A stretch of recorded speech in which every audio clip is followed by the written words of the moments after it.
अकबर बीरबल की कहानी, जोरू का गुलाम। एक बार की बात है, राजा अकबर व बीरबल दरबार में बैठे कुछ अहम मामलों पर चर्चा कर रहे थे। तभी बीरबल ने अकबर से कहा, मुझे लगता है कि ज्यादातर पुरुष जोरू के गुलाम होते हैं और अपनी पत्नियों से डर कर रहते हैं। बीरबल की यह बात राजा को बिल्कुल भी पसंद न आई। उन्होंने इस बात का विरोध किया। इस पर बीरबल भी अपनी बात मनवाने पर अड़ गए। उन्होंने राजा से कहा कि वे अपनी बात को सिद्ध कर सकते हैं, मगर इसके लिए राजा को प्रजा के बीच एक आदेश जारी करवाना होगा। वह आदेश यह था कि जिस पुरुष के अपनी पत्नी से डरने की बात सामने आएगी, उसे दरबार में एक मुर्गी जमा करानी होगी। राजा बीरबल की इस बात पर तैयार हो गए।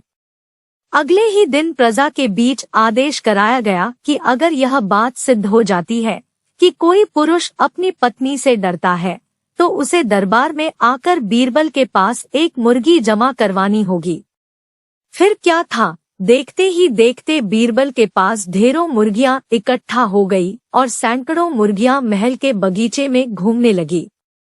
अब बीरबल राजा के पास पहुंचे और बोले, महाराज, महल में इतनी मुर्गियां इकट्ठा हो गई हैं कि आप एक मुर्गी खाना खोल सकते हैं, इसलिए अब आप इस आदेश को वापस ले सकते हैं। मगर महाराज ने इस बात को गंभीरता से नहीं लिया और महल में मुर्गियों की संख्या धीरे धीरे और भी ज्यादा बढ़ने लगी। इतनी अधिक मुर्गियां महल में जमा हो जाने के बाद भी जब राजा अकबर बीरबल की बात से सहमत नहीं हुए, तो बीरबल ने अपनी बात सिद्ध करने के लिए एक नया उपाय निकाला। एक दिन बीरबल राजा के पास गए और बोले, महाराज, मैंने सुना है कि पड़ोस के राज्य में एक बहुत ही खूबसूरत राजकुमारी रहती है। अगर आप चाहें तो क्या मैं आपका रिश्ता वहां पक्का कर आऊं?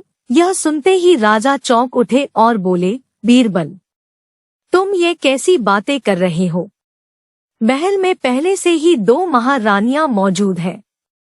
अगर उन्हें इस बात की भनक भी लगी तो मेरी खैर नहीं होगी।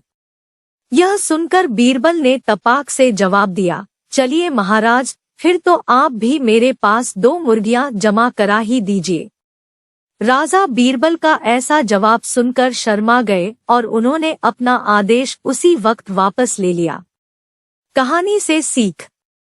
अकबर बीरबल की इस कहानी से हमें यह शिक्षा मिलती है कि बातों की चतुराई से हम किसी भी बात को मनवा सकते हैं।